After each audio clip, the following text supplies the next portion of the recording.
Corona के चलते कई सारे सवाल ऐसे हैं जो लोगों को परेशान कर रहे हैं। जैसे, क्या बिना लक्षण के भी कोरोना संक्रमण हो सकता है? क्या ठीक होने के बाद में इस संक्रमण का खतरा है? ऐसे ही सवालों को लेकर के हमारे संवाददाता पंकज रौतेला ने माइक्रोबायोलॉजिस्ट डॉक्टर सुनील गुप्ता से खास बात की है। सुनिए। कोरोना को लेकर दुनिया भर में हलचल है और भारत में भी कोरोना के मामले लगातार बढ़ते जा रहे हैं। ऐसे में जो कोरोना के लक्षण हैं वो आपको दिखाई दे रहे होंगे, जिसके हिसाब से लोगों को चिन्हित किया जा रहा है, अस्पताल तक पहुंचाया जा रहा है। लेकिन इस बीच बिना लक्षण वाला कोरोना भी हम लोगों के बीच में है, जिसमें कोई लक्षण, कोई सिम्टम्स दिख नहीं रहे हैं लेकिन उनमें कोरोना है। ऐसे ही कई मामले सामने आए हैं। ये मामले कितने खतरनाक हैं ये जानने की कोशिश हम करेंगे। हमारे साथ डॉक्टर सुनील जी हैं जो बताएंगे कि कितना खतरनाक है भारत के लिए, भारत में ये बिना लक्षण वाला कोरोना। डॉक्टर साहब, स्वागत है आपका। बिना लक्षण वाला कोरोना और ये कितना खतरनाक है, कितना डरने की ज़रूरत, कितना सावधान रहने की ज़रूरत इस बिना लक्षण वाले कोरोना से, ये होता क्या है? देखिए, ज़्यादातर जो कोरोना के केसेस होंगे उनमें कुछ ना कुछ लक्षण मिलेंगे। जैसे बुखार है, खांसी है, बाद में सांस लेने में तकलीफ़ हो सकती है, जुकाम भी हो सकता है। लेकिन कुछ तादाद ऐसी भी पाई गई है, ये रीसेंट ऑब्जर्वेशन है, कि जिनको ना के बराबर, ये बिल्कुल ही माइल्ड सिम्टम है जो कि ना के बराबर है, जो कि पेशेंट कभी रिपोर्ट नहीं करेगा। अगर होंगे भी तो हल्के सिम्टम, वो डॉक्टर के पास नहीं जाएगा तो वो पता नहीं चल पाएगा। लेकिन ऐसे केसेस में क्या है, वायरस मिलेगा उनके शरीर में और वो एक से दूसरे को ट्रांसमिट कर सकते हैं। ये सबसे बड़ा खतरा। अपने लिए, उनके लिए खतरा नहीं है क्योंकि खुद तो वो एसिम्प्टोमेटिक हैं, वो रिकवर कर गए हैं या कर जाएंगे। लेकिन वो दूसरों के लिए और इसलिए ज़्यादा खतरा है कि अगर एक जो सिम्प्टोमेटिक कोरोना का मरीज है वो खांसेगा या बुखार होगा तो बाहर कम जाएगा, अस्पताल में इलाज कराएगा, तो दूसरे को भी इन्फेक्शन देने के चांसेस कम होंगे। जो एसिम्प्टोमेटिक पर्सन है वो घर में कोशिश करेगा ना रहूं, अपने काम पर भी जा सकता है, मोहल्ले में जा सकता है, दुकान पे जा सकता है, और दूसरे भी उसके प्रति सावधानी नहीं रखेंगे। वो कहेंगे साहब इसको तो सिम्टम है नहीं, तो शायद ये नॉर्मल आदमी है, तो वहाँ पे ट्रांसमिशन की पॉसिबिलिटी ज़्यादा बढ़ जाएगी।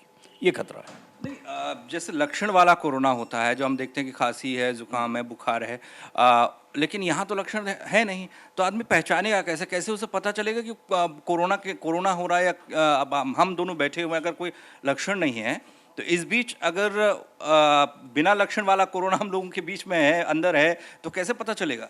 यही इसमें बहुत बड़ा चैलेंज है, क्योंकि सिम्टम नहीं है तो उनको आइडेंटिफाई करना, पहचानना बड़ा मुश्किल है। तो यही एक इसीलिए अब जो एक नया टेस्ट आ रहा है, एंटीबॉडी वाला टेस्ट, आपको मालूम है इंडिया में आ गया है, उससे अब जनरल पॉपुलेशन जो हॉटस्पॉट्स हैं या नॉन हॉटस्पॉट्स हैं उसमें स्क्रीनिंग की जाएगी और देखा जाएगी ऐसे कितनी मात्रा है इनकी। अभी तक हमारे पास ऐसी फिगर नहीं है देश में कितने एसिम्टोमेटिक हैं, बट बाहर के देशों से भी ऐसे ऐसे किस्से आ रहे हैं और हमारे देश में भी कुछ सैंपल मिले हैं जो पॉजिटिव हैं, लेकिन पेशेंट कहता है मेरे को कोई सिम्टम नहीं हुए। तो सबसे बड़ी इसकी जो रिस्क फैक्टर यही है कि ऐसे लोग दूसरों को इन्फेक्शन स्प्रेड कर सकते हैं। मान लो घर में कोई एसिम्टोमेटिक है, घर में 6 या 7 मेंबर हैं, अब उन्हें नहीं पता कि हमारे एक मेंबर को कोरोना इन्फेक्शन है, तो उनसे वो घुलेंगे, मिलेंगे, साथ में खाएंगे, साथ में टीवी देखेंगे, तो एक से दूसरे में इन्फेक्शन होने का चांसेस है। ऐसा मरीज में ना बोलें या उसको इंसान बोलें, किसी हेल्थ केयर फैसिलिटी पहचाने कैसे, बचाव कैसे करें? अब चुनौती तो उसके लिए सबसे बड़ी है ना, उसे तो पता ही नहीं कि बीमारी उसके अंदर है। इसका तो एक ही तरीका है कि इसकी स्क्रीनिंग की, अगर मास स्क्रीनिंग होगी एंटीबॉडी बेस्ड टेस्ट से, तो पता चलेगा हाँ भाई एक्सपोजर है इस एरिया में। ऐसे किसी, मान लो गवर्नमेंट किसी मोहल्ले में जाके 100, 200, 300 लोगों की स्क्रीनिंग करती है, चाहे RT-PCR करती है या एंटीबॉडी करती है, उन्हीं टेस्ट से ये पता चल पाएगा कि ओके इन लोगों को ये इन्फेक्शन है बट सिम्टम नहीं है, तो उनको डेफिनेटली एक बार अगर आइडेंटिफाई हो गए तो उनको भी डेफिनेटली क्वारंटीन किया जाएगा, ताकि वो दूसरे को इन्फेक्शन ना फैलाएं। तो समस्या डेफिनेटली है, डॉक्टर साहब, इग्नोर नहीं कर सकते। ये पॉसिबल है क्या? क्योंकि अगर एक एक आदमी को जांच की जाए, अभी हमने देखा कोरोना के लक्षण जिनमें थे उतने उतने टेस्ट हम नहीं कर पा रहे थे, हालांकि फिर भी कोशिश बहुत अच्छी की है, लेकिन अब जैसे आपने कहा कि एक एक आदमी को जांचना पड़ेगा। एक एक से मतलब है, देखिए देश हमारा 150 करोड़ की आबादी है, अगर वो बात करें तो पता नहीं कितना समय लग जाएगा। बट एक स्ट्रेटेजी शायद बनाई जाएगी कि एटलीस्ट कुछ क्लस्टर्स को टेस्ट किया जाए जहाँ पे हॉटस्पॉट्स है। फॉर एग्जांपल जो गवर्नमेंट ने हॉटस्पॉट्स डिक्लेयर कर दिए डिफरेंट स्टेट्स में जहाँ पे केसेस ज़्यादा मिल रहे हैं, तो उस एरिया में पहले जाके जो normal unaffected population so called उनके कुछ सैंपल टेस्ट किए जाएँ। उसके बाद जो नॉन अफेक्टेड डिस्ट्रिक्ट्स हैं जहाँ पे हॉटस्पॉट नहीं है, फिर धीरे धीरे वहाँ जाया जाए और टेस्टिंग कैपेसिटी बढ़ाई जाए, तो that is the only solution. हालांकि है बड़ा चैलेंजिंग काम, इस पर स्ट्रेटजी बनाना भी बड़ा मुश्किल है, इतना इजी काम नहीं है ये। सिम्टोमेटिक को स्क्रीन करना ज़्यादा आसान है, एसिम्टोमेटिक तो चेहरे पे तो लिखा नहीं है। जैसे आपका HIV पॉजिटिव होता है, शुरू में उसके कोई लक्षण थोड़ा होते हैं। HIV पॉजिटिव मरीज के लक्षण आने में तो कई साल लग जाते हैं, उस दौरान वो इन्फेक्शन फैलाता रहेगा। वही समस्या है। बिल्कुल डॉक्टर साहब, मौजूदा वक्त में हम लोग देख रहे हैं कोरोना की जंग और हर कोई इससे दो चार वाला लड़ रहा है और लॉकडाउन पूरे देश में है, लेकिन इन सब के बावजूद भी आंकड़े तो हमारे सामने आ ही रहे हैं। मौतों के आंकड़े भी बढ़ रहे हैं, पॉजिटिव लोगों के आंकड़े बढ़ रहे हैं। तो किस तरीके से ये मामला कितना गंभीर मौजूदा वक्त में आपको लगता है और कितनी जल्दी इस जंग से जीत पाएंगे, कहना तो मुश्किल होगा। देखिए, ये तो इसका जवाब इतना सरल नहीं है किसी के लिए भी देना, लेकिन ये कि हमारी सरकार इसको बहुत ही होलिस्टिक अप्रोच में डील कर रही है। आप देख रहे हैं प्रधानमंत्री जी रेगुलर बेसिस पे एड्रेस कर रहे हैं जनता को, और लॉकडाउन जो बहुत बड़ा बोल्ड स्टेप हमारे कंट्री ने लिया और सब टाइमली स्टेप लिया, बहुत से कंट्रीज ने नहीं लिया स्टेप, तो ये बहुत बड़ा और कंट्री वाइड ये लिया गया है। और आप देखिए इसके परिणाम भी आ रहे हैं। केरला एक ऐसा स्टेट है जिन्होंने इन्फेक्शन काफ़ी हद तक कंट्रोल कर लिया है। हमारा नॉर्थ ईस्ट अभी काफ़ी हद तक बचा हुआ है। तो मैं कहता हूँ नियरली 300 डिस्ट्रिक्ट्स ऐसी हैं जहाँ पे अभी तक केसेस नहीं हैं, और कुछ डिस्ट्रिक्ट जहाँ पे केसेस थे उन्होंने उसको अच्छे कंटेनमेंट करके कंट्रोल। तो ये बेसिकली आपके मेजर्स के ऊपर है, आप कितनी सस्टेन्ड एफर्ट आपकी जो है कितनी चलती है। अब जैसे लॉकडाउन है, इसको आसान काम नहीं है ये, आप देख रहे हैं इसके परिणाम कितने हो रहे हैं, जगह जगह जैम लग जाते हैं ये तो, लेकिन वो सस्टेन्ड एफर्ट चाहिए। अब गवर्नमेंट ने पहले लॉकडाउन 21 दिन के लिए किया, उसके बाद उसको फर्दर बढ़ा गया। अब ये भी बड़े मुश्किल डिसीजन होते हैं क्योंकि उसके कुछ और परिणाम भी होते हैं।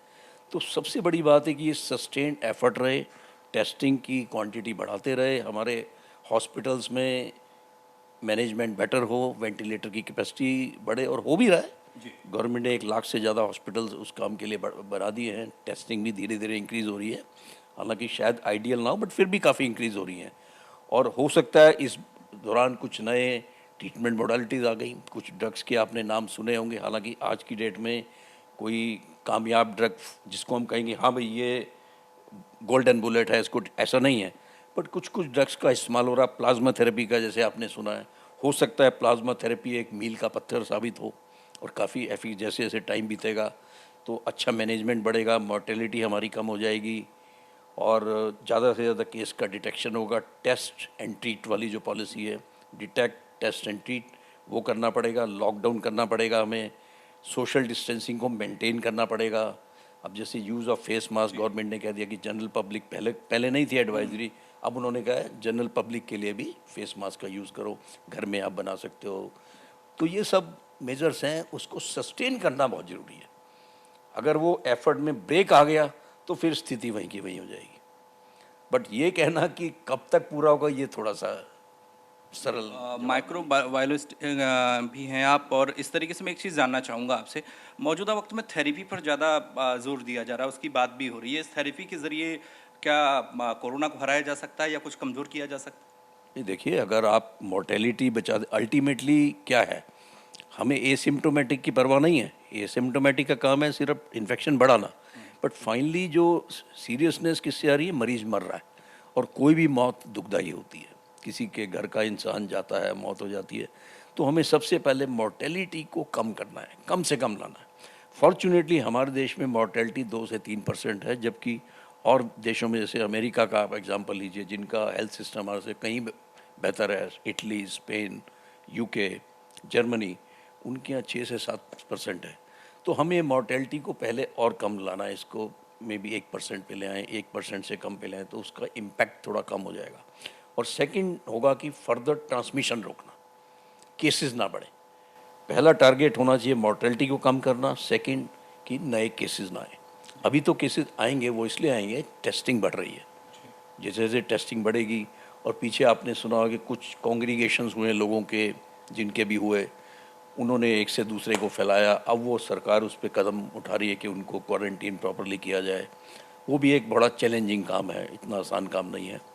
तो चैलेंजेस तो बहुत हैं इसमें, लेकिन फिर भी सही दिशा में काम हो रहा है सरकार की तरफ से, और सब मंत्रालयों का अच्छा गठबंधन है इस मामले में, होम मिनिस्ट्री हो या हेल्थ मिनिस्ट्री या सिविल एविएशन। अब अगले कई सवाल आएंगे कि फ्लाइट्स को कब तक रोकना है, जो पब्लिक मोड ऑफ ट्रांसपोर्ट कब तक रोकना है। इस चुनौती से कम नहीं है। तो बट करना पड़ेगा, हेल्थ पॉइंट ऑफ व्यू से तो बहुत ज़रूरी है ये। अदरवाइज तो आपके जो अभी तक की एफर्ट है वो सब न्यूट्रलाइज हो जाएंगी अगर आपने। चलिए डॉक्टर साहब, बहुत बहुत शुक्रिया, आपने वक्त दिया। डॉक्टर सुनील जी हमारे साथ थे और उन्होंने हमको बताया कि किस तरीके से आज कोरोना से जंग पूरा हिंदुस्तान लड़ रहा है, दुनिया लड़ रही है, और इस जंग से पार पाना इतना आसान नहीं है। लेकिन कुछ चीज़ें ऐसी हैं जो आपको और हमको बचा सकती हैं, सावधानियां हैं ज़रूर, और सरकार से लेकर स्वास्थ्य महकमा काम ज़रूर कर रहा है, और थोड़ा वक्त लगने वाला है। खासकर उस चुनौती से निपटना बहुत चुनौतीपूर्ण होगा जो लक्षण नहीं दिख रहे हैं कोरोना के, लेकिन उसके लिए भी कुछ ना कुछ प्लान किया जा रहा है ताकि जिन लोगों में लक्षण नहीं हैं उन लोगों को भी चिन्हित किया जाए।